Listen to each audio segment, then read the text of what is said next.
Hello and welcome to another Maplestory 2 video. Today I'm gonna be making a very odd video. It's more about making ults and what's the benefit out of it. I know I made one for the head start regarding what's the benefit with it. I just want to showcase, for example, as you can see on my character, I do have the Varrekant Horns. And you may wonder how, well, it is RNG when you get those items, the unique items. But I was actually maxed out on my character with the weekly dungeons. And usually when you do your runs on your main, you kind of want to focus on your weapon. So focusing on your weapon requires, if I'm focusing on the Murphagoth weapon, that would be Pyrus and Cowboy, aka Labyrinth Halls and Fire Dragon, that I needed to farm.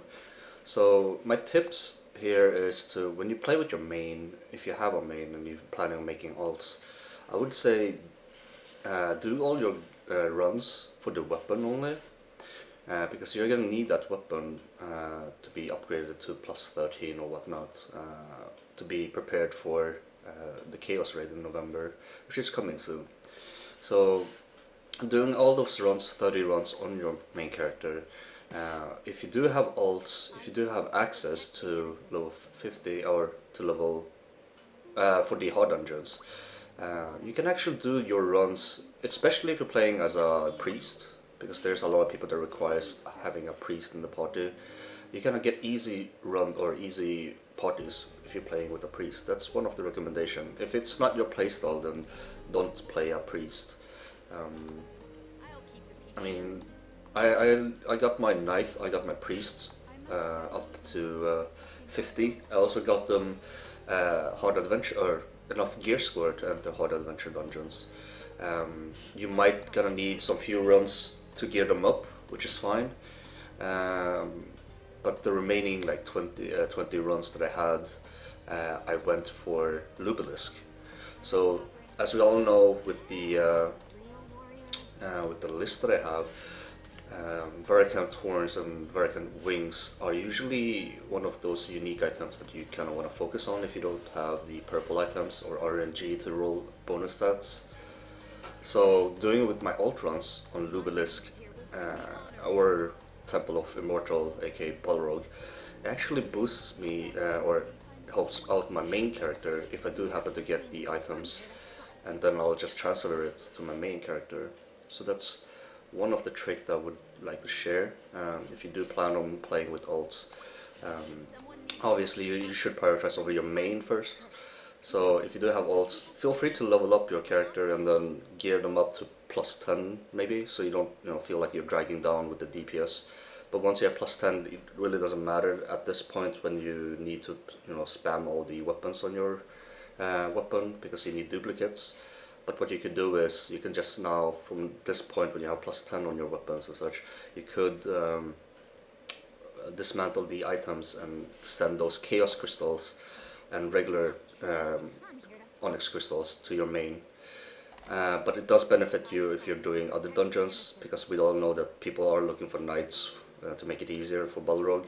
And then if you're playing with priest, it's pretty much for everything. So if people are not too picky with your DPS, then yeah, priest is obviously the best choice to just slack around, heal people.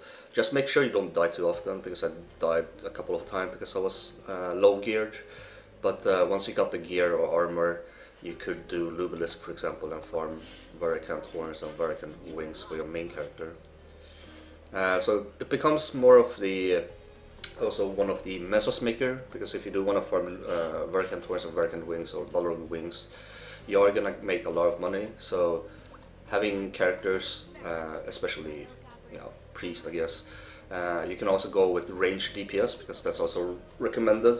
So either heavy gunner, archer, maybe wizard, but assassin's also good. Rune blade, for example, is also pretty good if you have that whirl blade to shoot out range attack. But yeah, this was literally what I wanted to talk about. If you are playing with ults, You can transfer the unique items such as Varrekant Wings and Horns Balrog wings or any other items. Another tip is, if you do have even more alts but you only have 1.5k gear score and you won't be able to enter hard dungeons, this week has been double drop when it comes to the normal dungeons, so you have a chance of getting double drops, and that will obviously give you slightly more higher chance to get a purple items. And as you guys have seen, I'm gonna log in, but I've been streaming on Twitch once or twice this week, and I've done giveaways as well. So for those that are interested in free loot or whatnot, if you are following me, I want to give something back to the community, and I've gotten quite a lot of purple items doing my runs. So I do want to give out to the people. I'm not really sure if I want to do this through YouTube, for example, but if you do follow me on Twitch, I might start a stream up and then might do a giveaway that has that tool to, a little bit more interactive tool to be part of the giveaway. I am planning on giving some items out. I know most of you do probably want to have the weapons, for example, because they give the highest gear score. The body piece is obviously the second highest gear score boost, and then the gloves and the earrings aren't really that much, but it's still some purple. But yeah, that's one of the things I would like to cover up when it comes to purple items. When you do farm 1.5k dungeons right now, I probably won't be doing much more giveaway at the moment, because I was only leveling or doing the alt runs because of the double drop in the dungeons. Another thing I would like to cover up is, when you do 1.5k gear score dungeons, you are gonna get some fragments.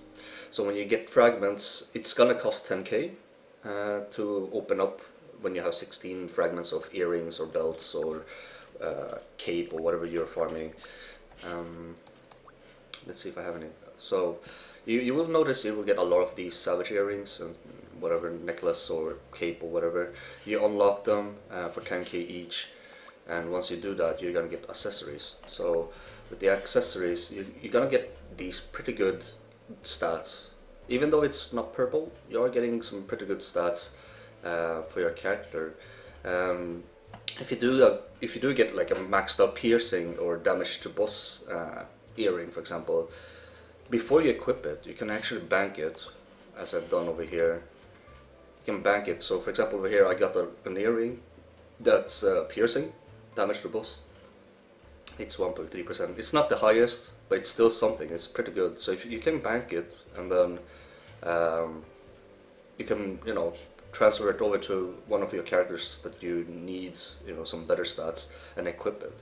I know you probably want to focus on these absolute earrings, for example. It gives you a higher gear score if you're have an OCD of that. But I would say any of these wouldn't matter too much at the moment, because you're gonna need to use, or at least open up with fragments for purple earrings. And what you need to do is you need to get this exact same stats if you want min-max piercing and damage to boss. Once you've gotten that, that's when you save the earring, and you need to farm B4 dungeons and get rerollers to reroll the value of the stats. Anything else you're just gonna be wasting at the moment on getting the perfect stats. For example, I got piercing melee damage over here, which I don't like. I prefer having piercing and damage to boss.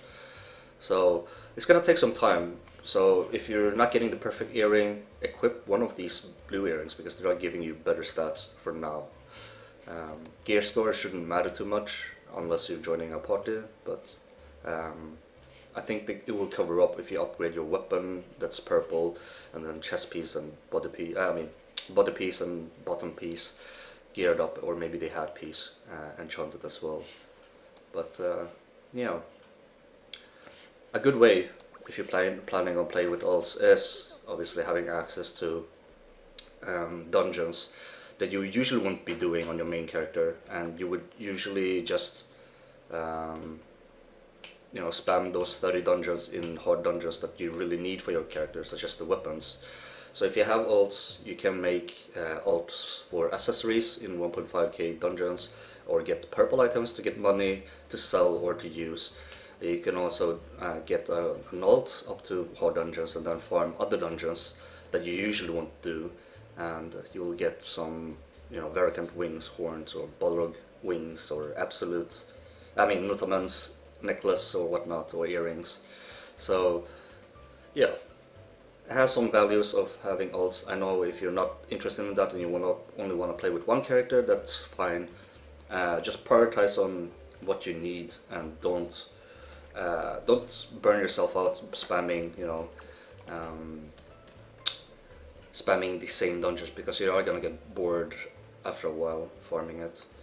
Another tip would be, if you are having multiple characters, you could also go to the crafting.